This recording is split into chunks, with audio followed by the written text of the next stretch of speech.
Okay, fishing fans, Orvis returned my reel. Got a packing thing, and that's me. Uh-oh. Check it out. Pretty cool. But the real thing is the reel.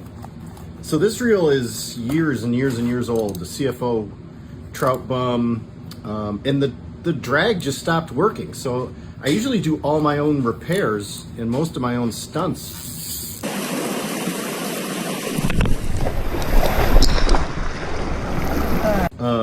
But I couldn't figure out how to fix this. So I just want to say Orvis was great. I mean, they turned this thing around in less than a week, which is insanely fast. So super excited to get this thing back on the water.